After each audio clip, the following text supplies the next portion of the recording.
Hey, have you ever wondered about the importance of building a personal brand? Maybe you think that's a marketing strategy for really successful people. Well, time to rethink that one, team. My guest today escaped the corporate cubicle and has very quickly built a successful small business thanks to guess what? Yeah, his personal brand. Well, I said, welcome to a small business marketing show where successful small business owners share their souls to take your marketing straight to the lead. Now, here's your host, Mr. Timbo Reid. And welcome back, listeners, to another episode of Australia's #1 marketing show. I'm your host, Timbo Reid. You, though, yeah, so much more importantly, you're a motivated business owner and you're ready. You are ready right at this very minute to crank out some great marketing that's going to build that baby of yours into the empire it deserves to be. So welcome back. If it's your first time, stick with me. Yeah, I'm excitable. I love marketing. That's why I do this show every week. If you're back for like your 100th or maybe your 200th time, because this is episode 292, by the way, then good on you for staying motivated. Hey, big show today. Got a financial planner and past guest, Charles Badenach. He's joining us again. He spoke with us last time when he was in the cubicle. Well, he's escaped the cubicle about 150 episodes down the track, and he is going to talk about personal branding plus a whole lot of other wonderful marketing insights because he's built a successful small business of his own in no small part thanks to some very clever marketing. I have a question from a listener who's operating in a niche, and he's asking how to better target his prospects. I've got one big bit of information for him, advice I should say, and I've got a very flirtatious motivational marketing quote for you. Hey, today's show lovingly brought to you by the very, very, very good folks at Net Registry.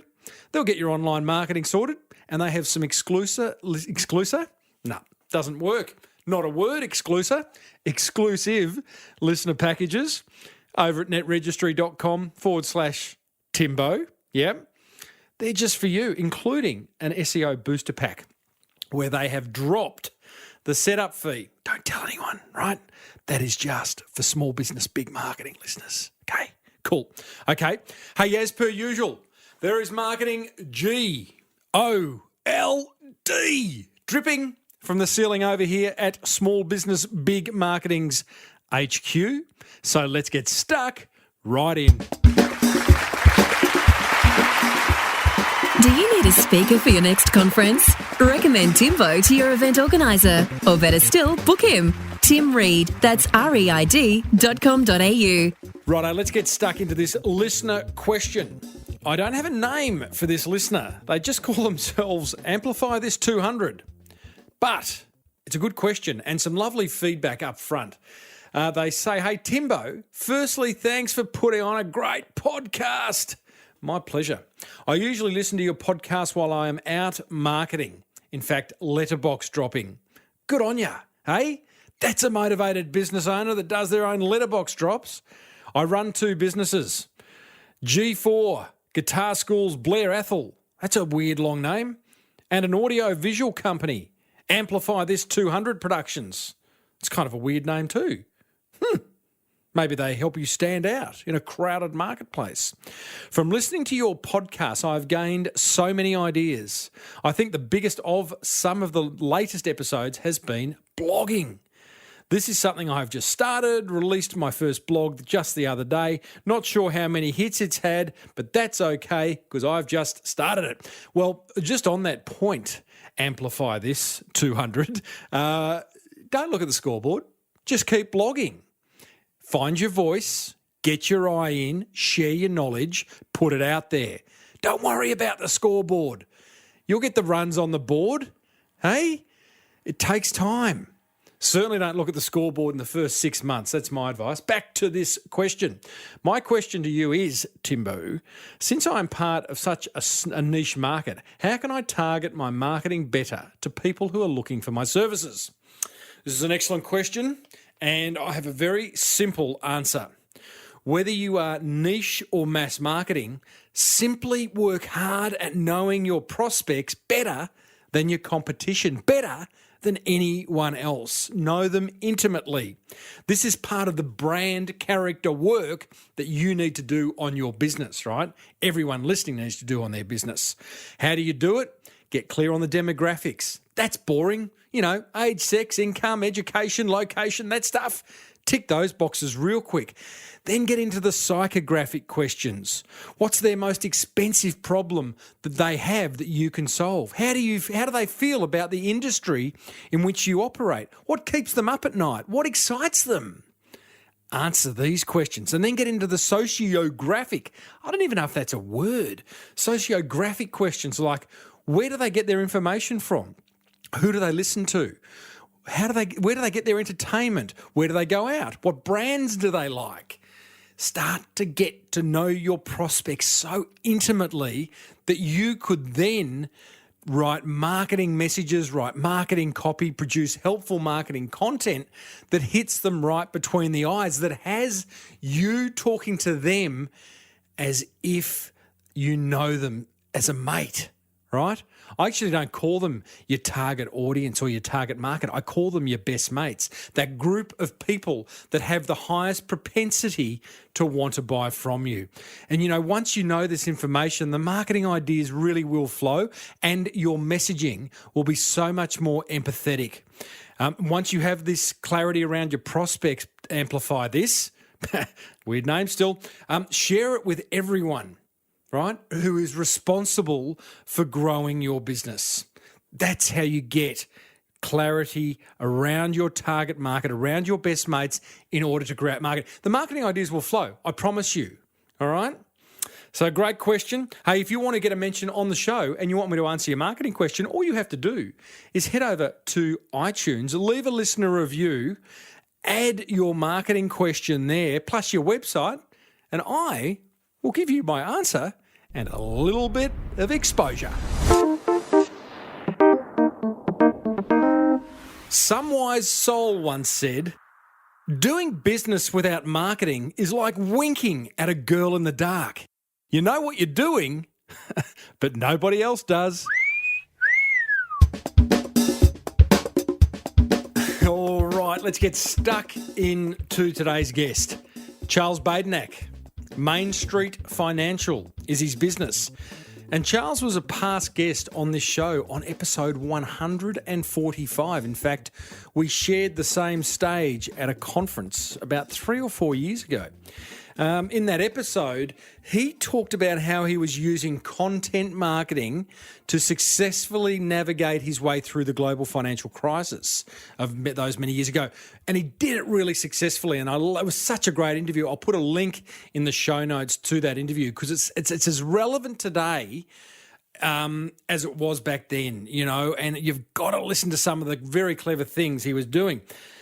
Now, back then he was an employee. Yeah, he was stuck in the cubicle.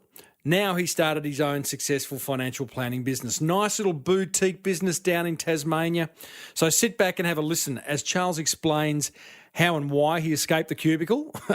That's obvious. How he set up the marketing for his new business. How his personal brand contributed to and sped up the success that he's now having. And there's plenty more marketing gold dripping from this interview. I started off by asking Charles, with limited success, what's on his bucket list? My bucket list is very long, Timbo, but I suppose the most important thing on my bucket list at the moment is to build a sustainable business. Come on, mate, give me the personal one. Give me the bungee jump kind of ideas. Oh, I'm scared of heights. I get scared changing a light globe at home, let alone a bungee jump. You must be some trick. Because here's the thing, as a financial advisor, do you ever look at yourself as someone who helps people tick things off their bucket list? We certainly do, and it's certainly something that's raised a lot. But what I suppose I've become more conscious of as I get older is rather than buying presents is buying experiences. So, yeah, right. So for my wife, for example, whenever it's a birthday, no longer does she get any jewellery, it's an experience. So this year I took her over to Melbourne for cats, for example. So, Mate, you are the eternal romantic. I'm not sure about that. I don't think she'd agree with that. But it's kind of interesting, though, that whole experience thing. I mean, it works in marketing. It works to keeping your wife happy. It is powerful because it's full of emotion. Yeah, I went to a conference a couple of years ago, and one of the speakers, he talked about a happy life. And one of the key things he Happy life or happy wife? Oh, happy life. But he spoke about one of the key things for happy life was beyond a certain amount of money, it doesn't buy you any more happiness, but it's actually about the experiences you have and the memories you share. Yeah, and I suppose that's something I've been very conscious of as I've got older. It's interesting. We're completely going to digress here, but it's interesting. I was talking to one of my sons just last night about how Mark Zuckerberg's given away something like 90% of his fortune over the course of the coming years, which equates to, I think the number was 45 billion. And we were just talking about, like how much is enough? Like how much do we need as human beings? You must kind of reflect on that a lot too in your job. Yeah, I think we actually need less than what you really think we do, because a lot of the things in life that we really value are for free. So whether it's spending time with family or friends, you don't necessarily need $3 million to retire nowadays. It's very true. We moved house a month or two ago, Charles, and the amount of stuff I just threw out because it's like, you know what? Yeah, like it's nice to have, but I don't need it. Whether it be a gadget or a bit of furniture, or I remember Steve Jobs, I think, lived in a very Zen type house where I think he might have had 2 pieces of furniture. Interesting. Nothing to do with small business marketing though, Charles, so let's get on to that. You still didn't tell me what's on your bucket list, but I will continue to prod and poke as we go along, mate. Now, since we last spoke, you did escape the cubicle. Well done to you, and you started your own business. What's the business about, and how was that escape? Well, I have escaped, Timbo, sort of early 40s. I thought it was now or never. I think I certainly enjoyed my time in the cosy corporate cubicle, but I didn't want to sit back in sort of 20 years' time and wonder what if. I think your big's not necessarily better with all professional services, whether it's law, accounting, finance, engineering. It's sort of like the individual relationships that count.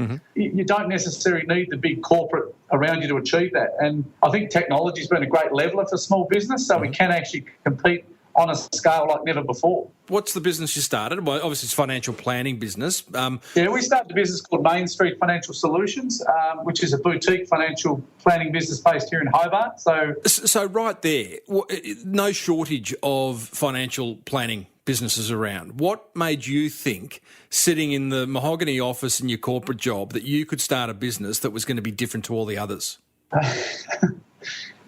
Well, I suppose we always try to do things that other people won't do to get the results that other people won't get.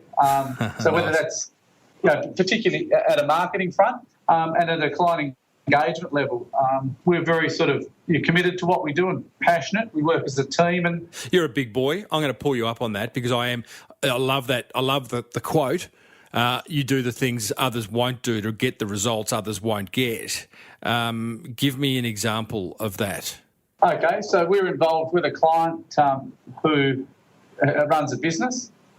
So we actually sat on the board of that business and we've helped, this is Rebecca and I, my business partner, and we actually helped transition that business and help facilitate the sale of that business to a third party. Yeah, right. Now, that's something your traditional financial planner wouldn't do. Nice. Was that a suggestion of yours? Yeah, it was. And I suppose what we've tried to do is not try and be all things to all people. Whilst Main Street can be a little bit sort of misleading in a sense, we try to build sort of, close relationships with fewer clients. So, within financial services, that we are potentially subject to some severe disruption going forward. So if you do try to be all things to all people and just compete on price, that's where you're going to come unstuck. Yeah, right, okay. So you've gone and started Main Street Financial. You've jumped out of the queue. How was the escape for you? Like, literally, because it is a big jump going from that, well, I think you said that comfortable kind of corporate life, which many of us have had, into starting your own. Did you feel free? Was it scary? I suppose going from the known to the unknown and leaving your comfort zone is always a challenge for all of us. And but if I didn't do it, I'd be stuck in a job that I wasn't enjoying in an ever-changing world that really I couldn't control. So it was liberating. exciting, frightening. I mean, I've got 3 children and the usual demands that they place on you, so I need to work. I enjoy my work. I just wasn't enjoying that corporate environment. Yeah. Gotcha. So you go and start the business. What have you got to do? Clearly, from a marketing perspective, you are starting with you didn't buy a business. You started one from scratch. You've got a white canvas in front of you, Charles. What are we talking? I mean, how did you go about pulling all the marketing together, starting with the name? Well, with the name, we wanted something that was a little bit sort of catchy. And we very much, we work in Hobart. It's a smaller city than the rest of Australia, so we wanted something a little bit sort of catchy that was a little bit of a play on words. So that's where Main Street came up. Mm-hmm. We actually, whenever you leave financial services, it's pretty standard. As soon as you resign, you nearly tear a hamstring as you walk out the door. So that happened.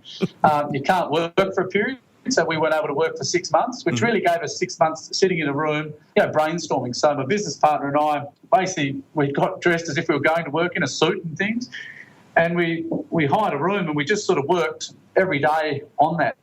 And over that 6 months, we spent a lot of time on systems, processes and marketing. Mate, what a luxury to have that 6 months sort of hiatus where you weren't able to practice your craft. So you could work on the marketing. I mean, you wasn't being paid for that either, Tim. So I was pretty keen to sort of hit the ground running when I was able to work again. So we basically had a whiteboard and just worked through everything. So we'd registered the digital assets. We built the website. We had a marketing plan in terms of what we were doing, because as a greenfields business, we thought actually getting the clients would be the hard bit, but that's actually been the easy bit. And this probably alludes to the main theme of this presentation is your personal brand. Yeah. Well, hold that thought, because I want to come to that very shortly. But you're saying, I just want to go back to that 6 months in the bunker where you're pulling it all together. And did you find, because there are things, I mean, obvious things like you got to get a name, you got to get a logo, you got to get all your corporate identity designed, you've got to get a website, you got to get copy, sales brochures,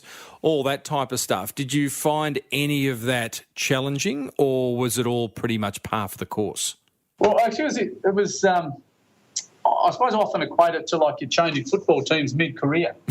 It sort of gave us a new lease on life. We're pretty pumped and pretty passionate. Right. So we actually enjoyed the process. So we used a lot of the tools that you've raised in your show, for example, like 99 designs for the logo. We did a couple of ebooks. All of those used the Philippines offshore solution for the website, for example. So we just had a big checklist that we just worked through with timelines and deadlines, and it worked pretty well. It's the thing we love about small business, hey? If it's yours. I mean, effectively what you're doing, I always draw the analogy, I mean, you're effectively like you're naming your baby and starting to dress it and teach it to walk, and it's exciting times, right? Yeah, it has been, and certainly as you sort of start, we've been going sort of 18 months, so we're still very new into the journey, I suppose, but we're starting to build some momentum. Our staff numbers have increased. Obviously, the revenue's increased. We've bought a building. We've done a whole lot of things. And I look back over the last 18 months and sometimes have to pinch myself in terms of what's transpired. Hey, listeners, I'm chatting with financial planner Charles Badenach, founder of Main Street Financial. Before I ask Charles to take us inside the world of his personal brand, here's a word from a business that can lighten your marketing load. Support for this show comes from Net Registry. Recently, I was Skyping it up with Verity Ma, their Chief Marketing Officer, when the line deteriorated. She thought it may be because she had loads of browsers open, at which point I'm like, why so many browsers? Well, because websites appear differently on different browsers. So if I run multiple, then I can get a sense of how our websites are tracking across different browsers and customers' websites. Net Registry, where attention to detail rules. Visit netregistry.com.au/Timbo for a website that works on, well, all browsers. Hey now, Charles, personal branding, mate, it's played a big part in your journey, both in your corporate life and now in your small business life. Tell us about that. Okay, well, I suppose I was very conscious, back in 2008 when the GFC hit, I was very conscious that I didn't really have a personal brand. And I saw the great change that brought to the industry. So from sort of 2008, I really sort of focused on building a personal brand that I suppose is transferable. Let's define that. When you talk about a personal brand versus a business brand, what do you mean? Well, I suppose a personal brand is something that I was very conscious to register all my digital assets, for example. So, a website, the YouTube channel, all of the usual. So charlesbadenach.com.au, youtube.com/Charles Badenach, all that type of stuff, and creating content that is yours, your own opinions, your own thoughts, your own musings. Yeah, and I suppose what I wanted to do was to create an environment where people would actually know me in a sense. So you could actually, I am who Google says I am. So I can be a little bit, I suppose I try to use humour. Some would say not very well, Timbo, but that's part of my personality. Welcome to my world, mate. So whether it's when you're doing a federal budget update and I'm in my gumboots standing in the water saying, most of you, last night's federal budget was about exciting as watching grass grow or all high and dry or whatever, or coming out of coffins talking about the funeral industry, all of those sort of things. That's the nature of my personality. And right.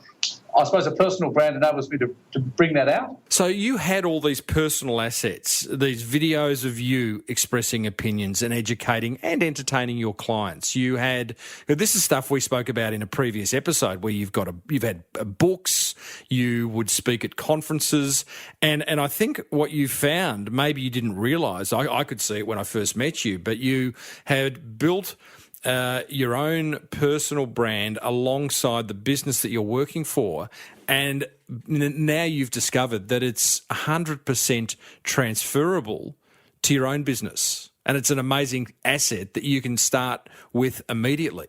Yeah, no, it's worked pretty well. I mean, there was a period for 6 months where I had to take all those, a lot of those videos down where they had my previous employers' clients and things. So I had to rebuild those from scratch. So that took a little bit of time. But even being offline for 6 months, like one of the, I think I was the only employee that's ever left there that was banned from social media for 6 months. So that was interesting. But it's actually quite a hard thing to break when you can't go something you enjoy.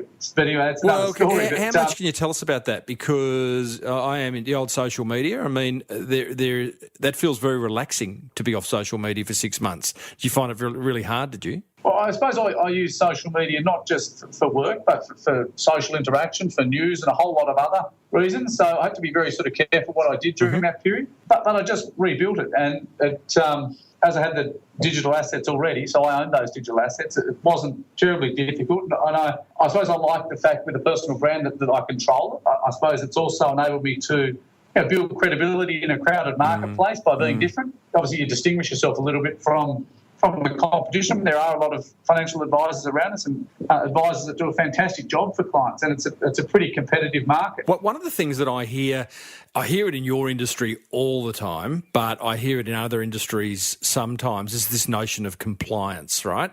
And let's broadly define compliance as there's certain things you can say and there's certain things you can't say. You can't step over the line, and moving into from your point of view, you can't start expressing opinions around advice, do this, do that. You've got to be broad.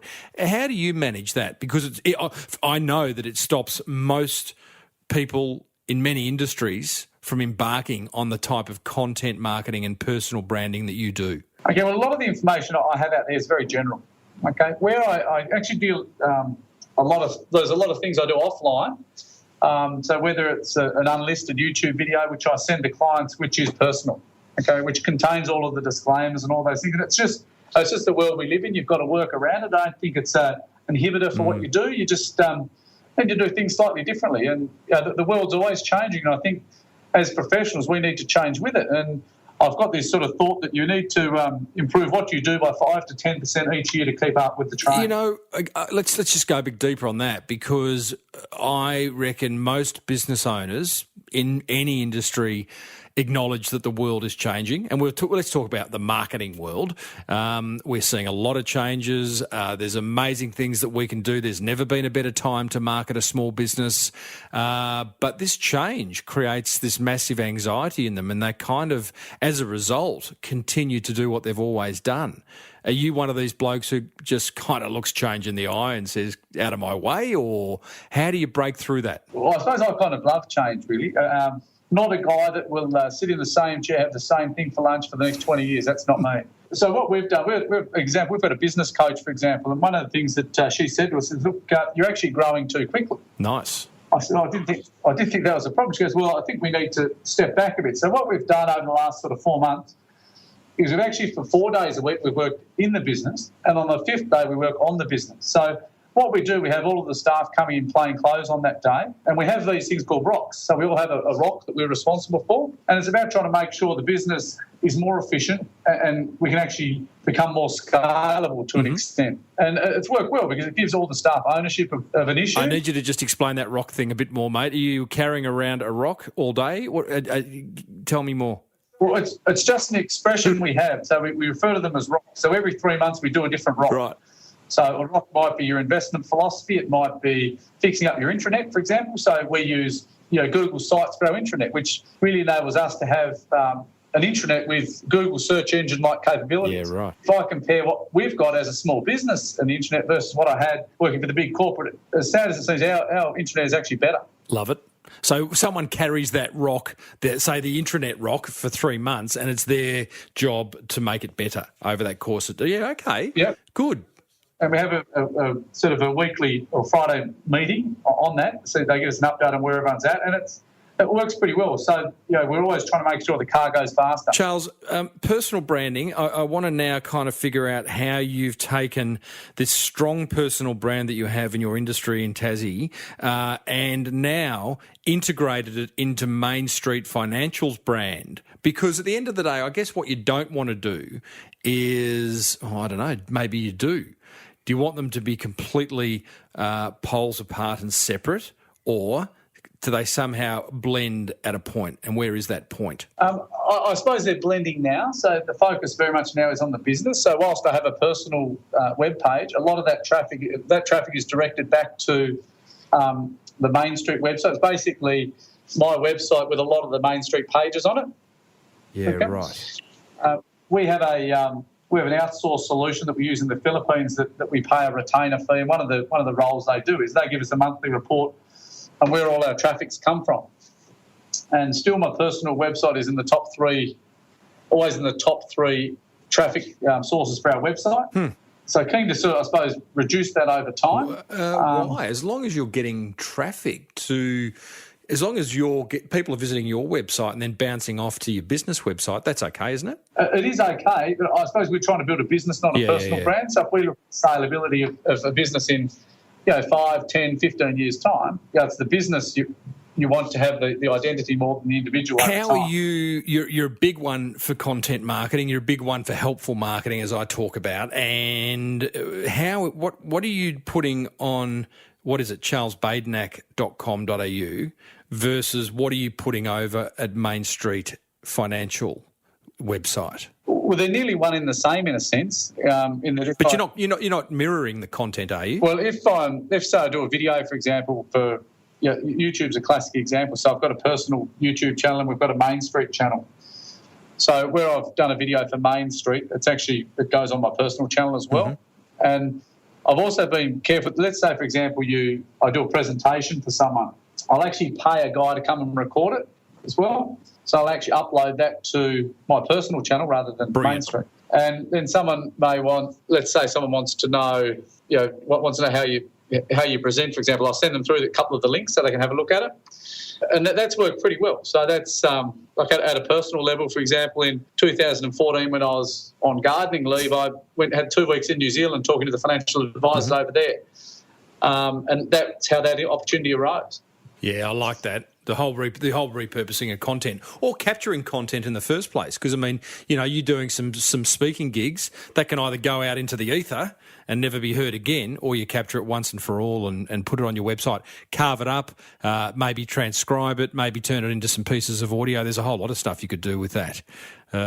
You love this stuff, don't you? I do, Tim. I do. I'm always a bit of a nerd. You can I don't think it's... I'll pull you up on that. I don't think it's nerdy. I think it's a limiting belief that many business owners have, that this modern world of marketing is for the geeky business owner because, you've got to get the camera and the microphone and you've got to do, videos and you've got to get fancy websites. And I think that's kind of like... for the nerdy business owner, it's made in heaven, right? But I don't think, again, it should stop others from embarking on it. Yeah, and things are getting simpler. Like one of the tools we've just subscribed to is Zoom for video conferencing. So it works very much like Skype, but you can have sort of 4 or 5 there, and you can record the meetings. You can show people your screen, and I find that that's a fantastic tool for $130 a year. Yeah, actually, someone only business. referred that to me yesterday. My go-to webinar subscription finished, and I thought I'm not going to renew that. And I'm looking at Zoom, and there's also another one I think called Join Me, which is and then you've got stuff like Blurb, not Blurb. What's the other? Blab. Blab's just come online, and it's amazing. That world is changing. A line, just that little kind of corner of the marketing world. There's so much we can do. What you've been very good. You've been very good at attracting clients with the new business, Charles. Growth is not a problem. What's your trick? What's your secret sauce to retaining clients? Because the lifetime value of any business's client is high. In your industry, it is particularly high. What's your secret sauce to retention? I suppose in any professional services business, clients will deal with you, they know you, they like you, and they trust you. And I suppose it's constantly doing things to actually reinforce those values. So reinforcing that trust. So, for example, and going above and beyond what other people would do. So whether it's buying a property, being involved in the negotiations with them, whether it's being a sounding board as part, like a life coach. I suppose it's constantly reinforcing those three things. Mm-hmm. Do you use the expression one percenters? Oh, very much so. Yeah, we love that one. Do you? Have you got a strategy behind it? Because I love one percenters too. Every time I hear one percenters are incredibly shareable, and they can be quite viral when done right. Because us marketers love to share them around. 1% being defined as just that extra little bit that makes a client sit up and take notice and go, "Wow, look what they just did for me." Is it an overt strategy that you guys have, or that they just happen every now and then? Well, I have a book in my desk which I call the Gold Nugget book. So whenever I come up with an idea, I put it in there. And about once a month when we have our team meeting, I actually go through these and we try to implement some of them. So it can be as simple, and this is, a lot of people would do this, but what sort of, having a proper coffee machine in the office and knowing what sort of coffee people drink. Yeah, right. Having sort of minties and things in the lunchroom. Having, in the lunchroom you have pictures of the staff doing things. So we've got one of our staff members is a bit of a surfer. So we've got a picture of her with a surfboard, for example. You're a wacky guy. But actually it's a great conversation piece, and it makes the staff feel very much part of the team, and which is what they are. And it works well. And last year we went on for Christmas, I took them up on a light plane flight around Hobart, and it just, they were on such a high when we got back and had lunch that we had a photo of it. Now it's on our wall, and it's a great memory of our journey. Brilliant.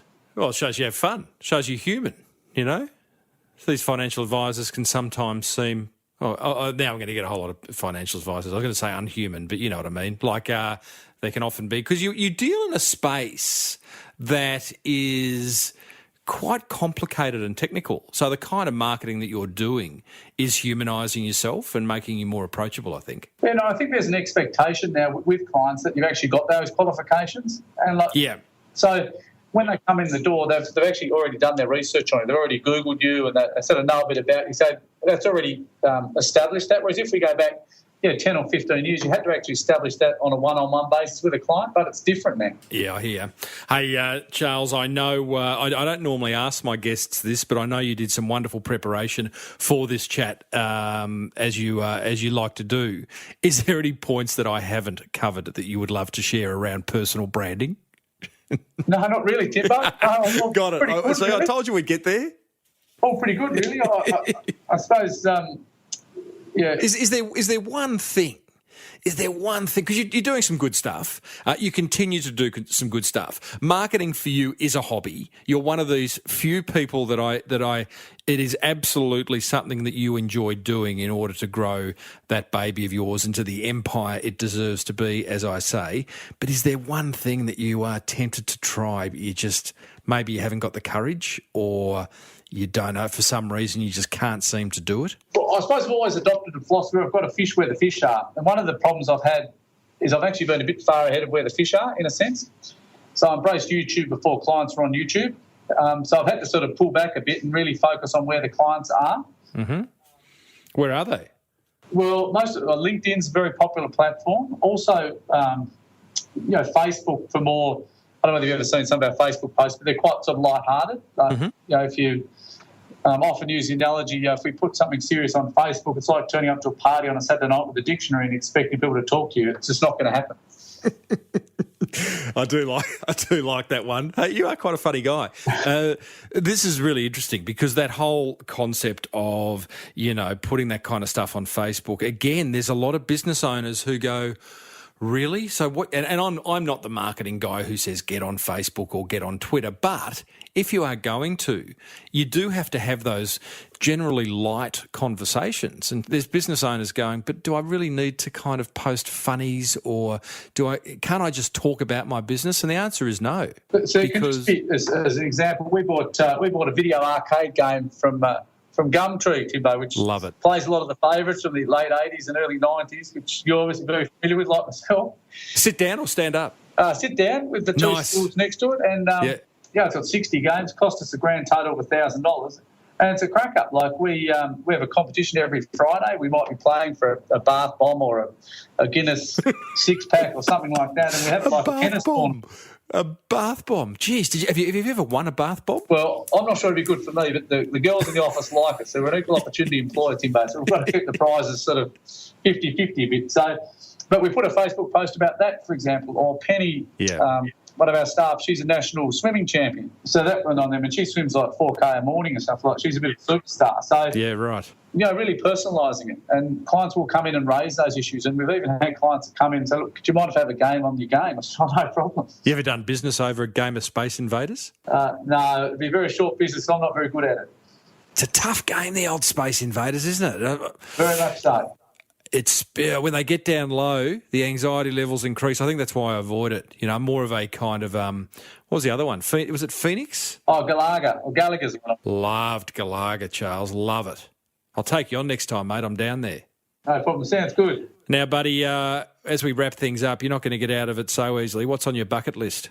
Well, my bucket list. Jeez, Timbo. Come on, buddy. Open up your golden nuggets book. Do you want to make one up now? No, well, I suppose what I'd like to do is build a sustainable business till 55, then from 55 to 65 actually contribute to the community in some way overseas. Okay. So I had a client come in, probably sort of 5 or 6 years ago, and it really sort of struck a chord with me.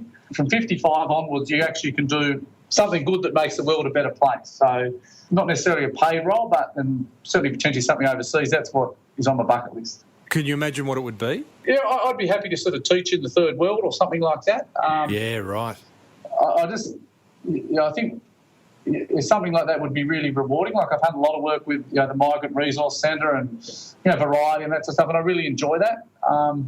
And you get so much more out of it than what you put in. And it's, I remember when I'd do a financial literacy course at the Migrant Resource Centre, and these people are new migrants to Australia, and you just find out how hard their lives have been, and you have to pinch yourself sometimes because you realise what a fantastic life we've had and how lucky we've been. Yeah, love it, mate.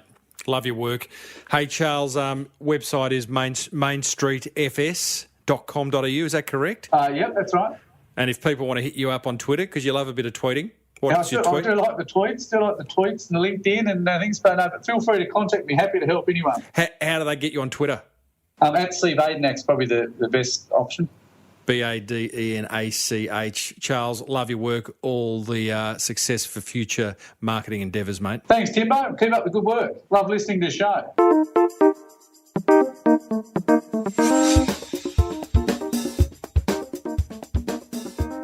Hey, what a good fella. Hey, do hit him up on Twitter. He loves a bit of Twitter action, does Charles.